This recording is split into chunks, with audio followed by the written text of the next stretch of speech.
Pour une fois que je peux m'exprimer dans cette assemblée, ce qui concerne les chemins de fer de la Corse, je vais rester très serein et poser une question. Est-ce que vous pensez, mon cher Pierre, mon cher Jean-Martin, mon cher Jean-Charles, est-ce que vous pensez que la Chambre régionale des comptes n'aurait pas dû entendre le président des chemins de fer de la Corse? Est-ce que vous pensez que c'est normal? Et je demande aussi aux administrateurs des chemins de fer de la Corse de se prononcer. Est-ce que c'est normal aujourd'hui, dans un rapport à charge, que je n'ai pas eu la parole pour m'exprimer, pour apporter la contradiction? Moi, je ne dis pas que tout va bien, sûrement des choses à améliorer. Mais l'ancien rapport, mon cher Pierre, le président Stéphanie, auquel j'ai toujours rendu hommage, puisque je suis au conseil d'administration de la SEM depuis le début, depuis sa création. Il avait été auditionné, il avait pu s'exprimer, il avait pu porter la contradiction. Et les 12 mesures qui avaient été préconisées, les 12 préconisations de la Chambre régionale des comptes, nous, on été présenté au conseil d'administration des chemins de fer et mises en œuvre. C'est comme ça que ça doit fonctionner. Comment aujourd'hui vous pouvez expliquer, moi je ne me l'explique pas, pourquoi on n'est pas venu me demander mon avis, m'auditionner? Puisque je fais la une des journaux, tant mieux, voire nationaux. Non, pas du tout, voire nationaux. Je ne parle pas de l'opposition, je ne parle pas de mes collègues élus qui ne se sont pas exprimés. Les médias font leur travail, c'est normal. Quand on fait la une des journaux au plan national, on devrait être interrogé par la Chambre régionale des comptes. Là-dessus, on peut tous être d'accord. Le premier dysfonctionnement, c'est celui-là. Je pense qu'aujourd'hui, j'ai la chance de pouvoir m'exprimer ici, mais quand même, on vient dire des tas de choses, augmentation de la masse salariale, doublement, des contre-vérités que j'aurais pu apporter la contradiction et bien entendu dire un certain nombre de choses, le fonctionnement, etc., etc. Mais ça, on peut tous être d'accord pour le reconnaître. Pourquoi cette personne n'est pas venue m'auditionner, Jean-Charles, Pierre, Jean-Martin? Après, on peut discuter de tout. On peut, comme l'a fait mon collègue et ami et vice-président de la CMP Dranto, répondre à tout. Vous savez, le conseil d'administration des chemins de fer, et je prends à témoin tous les administrateurs. Mon cher Jean-Martin, vous avez 2 administrateurs au chemin de fer. Je pense qu'ils vous rendent compte de ce qui se passe. Tout est transparent. Les commissaires aux comptes, notation, tout ce qui est dit sur les chiffres, c'est des contre-vérités. La masse salariale, elle augmente d'1% par an. Nous sommes à effectif constant. Nous sommes indexés sur le SMIG. Fantasmés, comme je le disais à la presse, sur les statuts des cheminots. Sont là les grilles des salaires. Elles sont à votre disposition. Un cheminot, un cantonnier qui commence, il a mis 500 € brut. Les roulants, qu'on appelle, qui sont trop payés, dont je salue le travail qui a été fait pendant cette crise du Covid. Les trains ne sont jamais arrêtés. Les contrôleurs, dans des trains bondés. Les conducteurs, ils sont dans les trains.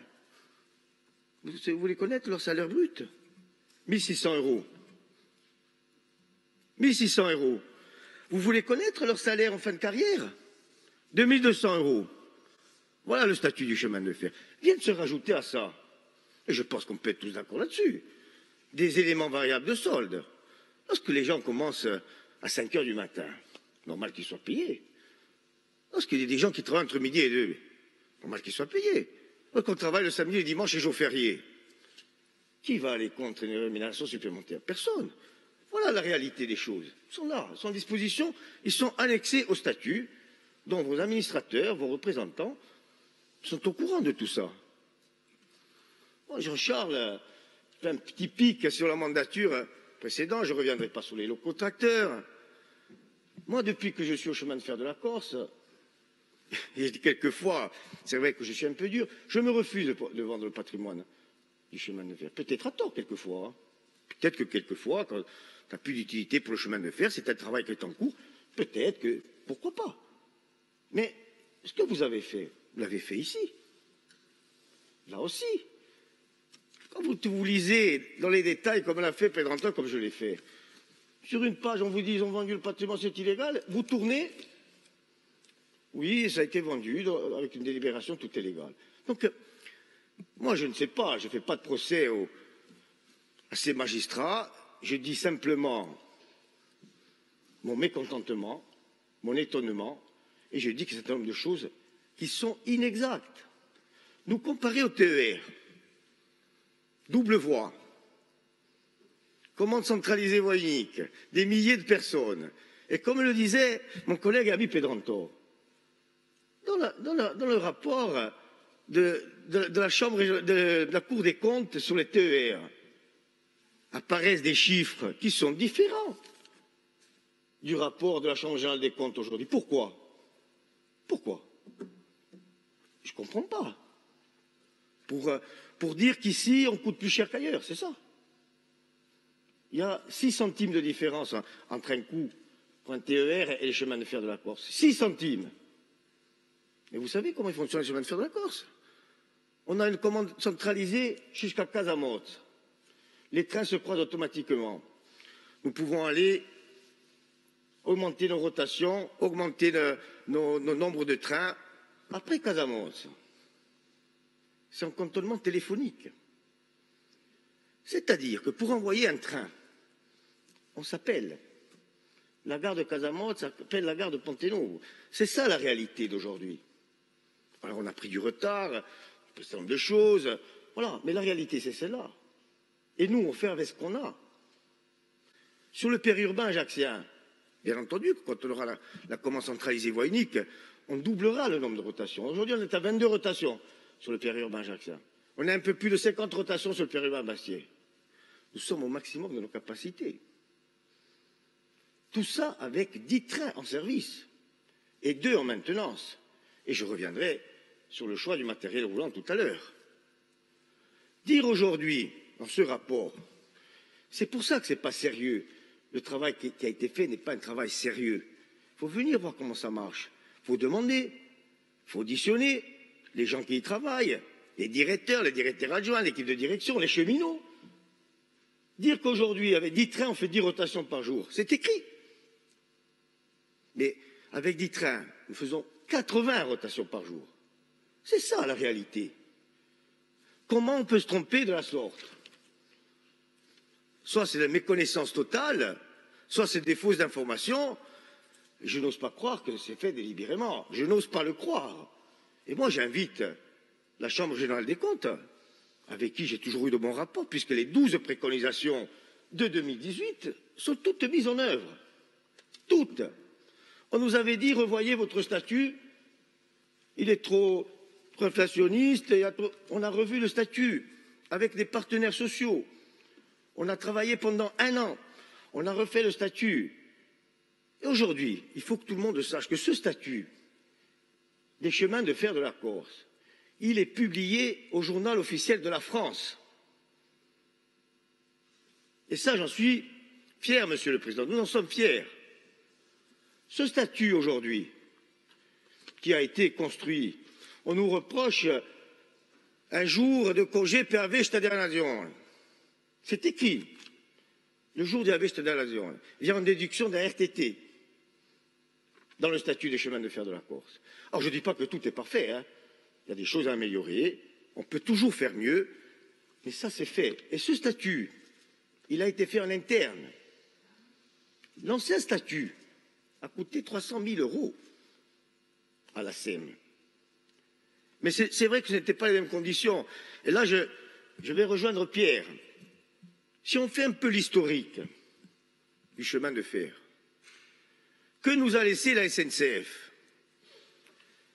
Elle a laissé un réseau à l'abandon, des infrastructures à l'abandon, et on leur a donné 3 500 000 € lorsqu'ils sont partis, avec une offre à plus de 48 millions d'euros.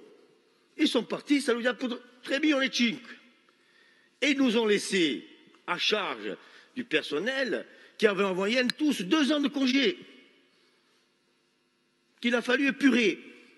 Et ça, mon conseil d'administration, est au courant, on en a souvent discuté. Des contraintes quand on embauche une personne. Quand quelqu'un part à la retraite, aujourd'hui, je pense qu'il n'y a plus qu'une personne ou deux dans ce cas. Quand une personne partait à la retraite au chemin de fer, elle avait 2 ans de congé. C'est-à-dire qu'on embauchait une autre personne, et c'est valable avec mon prédécesseur, auquel j'ai toujours rendu hommage, et je veux lui rendre hommage publiquement. Michel Stephen a été un bon président. Et Michel Stephen, la création de la CM a eu plus de difficultés pour moi.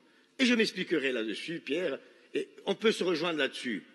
Mais il a fallu le gérer, il a fallu lisser tout ça. On a réussi, on l'a fait.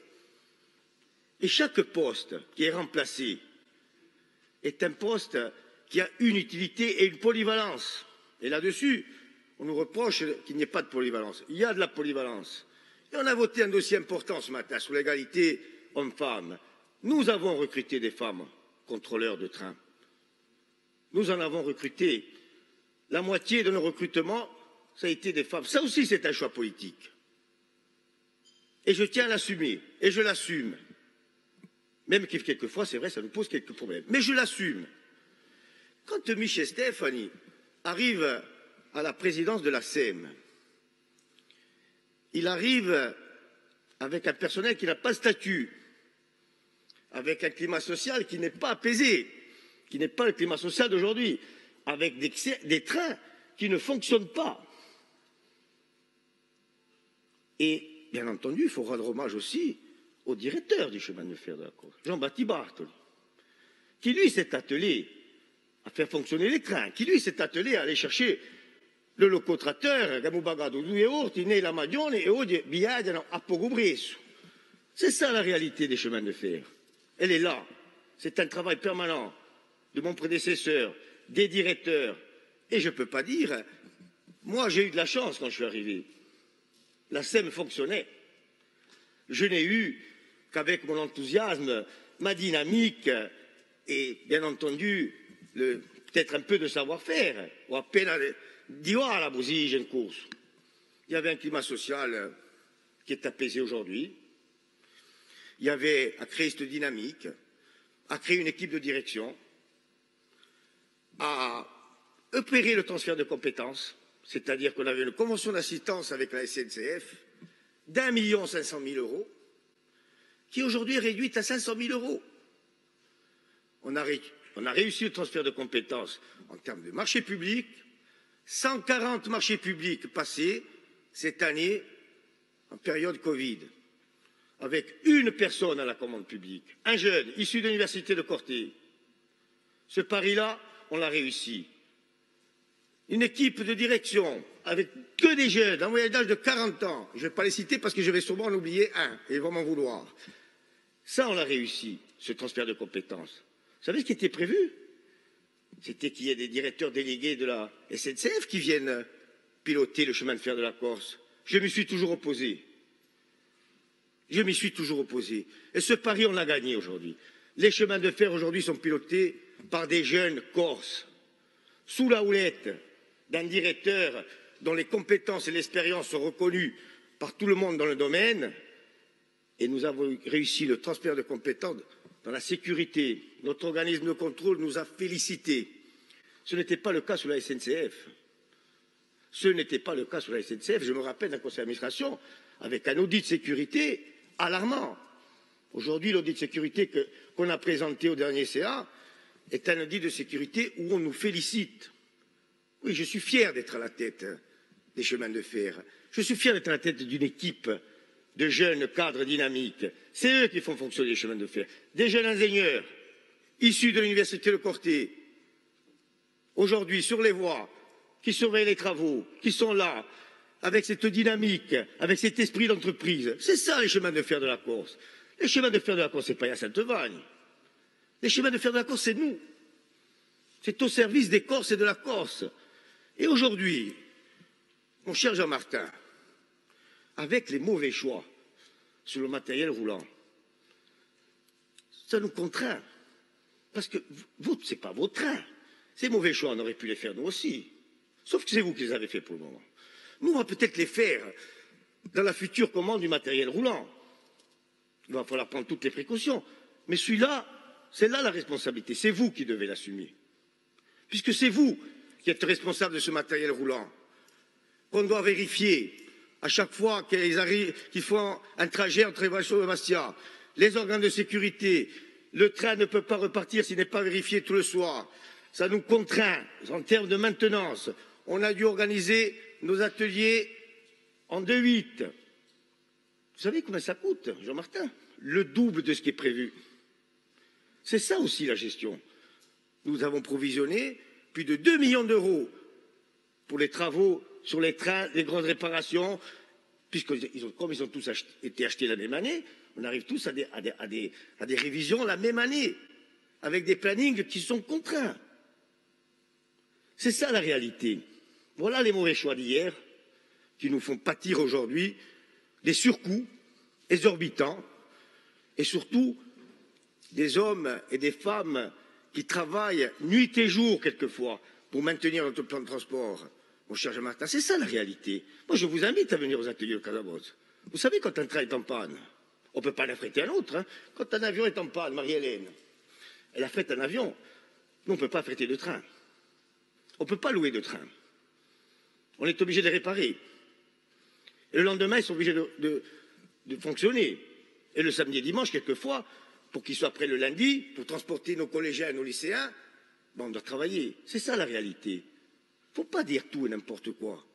Il faut venir voir ce qui se passe. Il faut venir voir la réalité des choses. Et moi, je vous invite à venir voir ce qui se passe. Je vous invite aussi à venir visiter la gare de Bastia. C'est pas très loin. C'est pas très loin du Fango. Venez. Et aussi, je demande à ceux qui ont connu la gare avant 2015 de me dire s'il y a eu du changement ou pas. Quand on est arrivé en 2015, Pierre Jong s'en souvient, la gare, ça ressemblait plus à un poulailler, excusez-moi l'expression, qu'à une gare.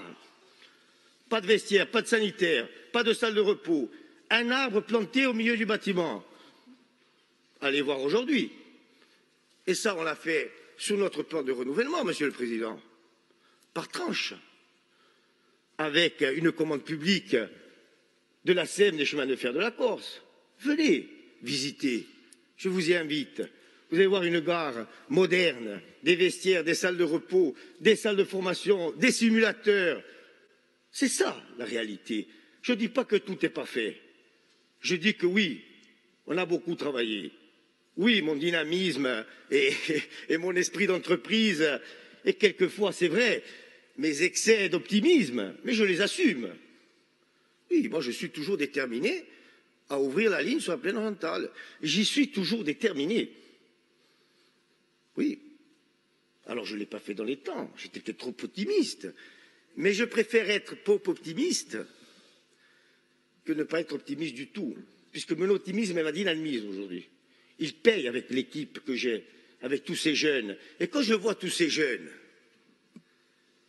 arriver en conseil d'administration, nous présenter des rapports, nous présenter des projets, eh bien, vous voyez, je suis fier d'être à la tête des chemins de fer, Jean-Martin.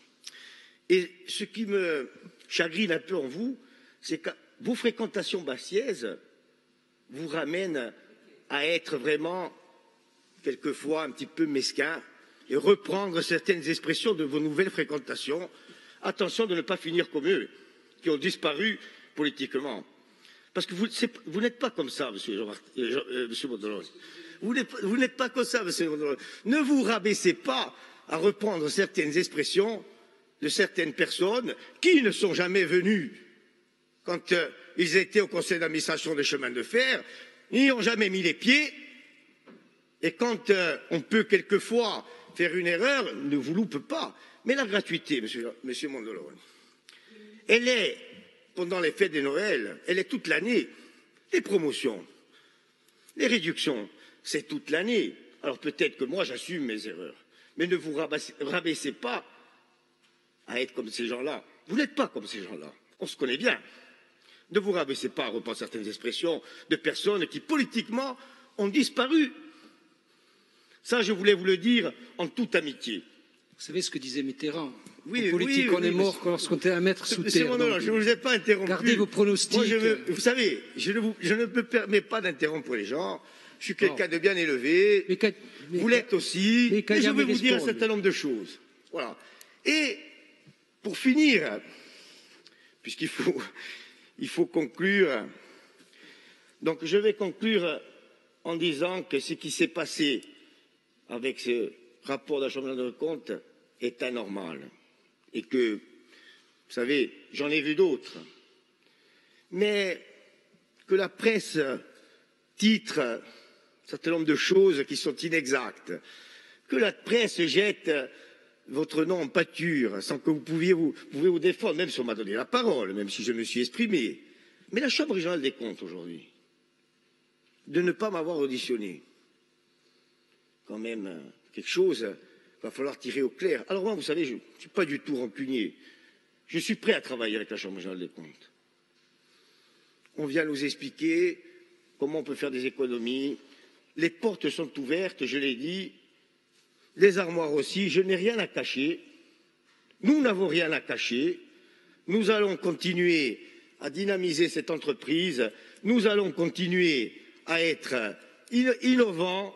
Et vraiment, vraiment, je félicite tous les cheminots, des cantonniers, au personnel roulant qui, tous les jours, sont des trains dans le contexte que l'on connaît aujourd'hui, bien entendu, sans oublier les personnes qui sont dans les ateliers, sans oublier les administratifs. Parce que vous savez, c'est une entreprise, les chemins de fer de la Corse, M. Mondon. Ce n'est pas des fonctionnaires. Et à la retraite, ils sont indexés sur les 25 meilleures années. Et certains, aujourd'hui, sont obligés de travailler jusqu'à 70 ans.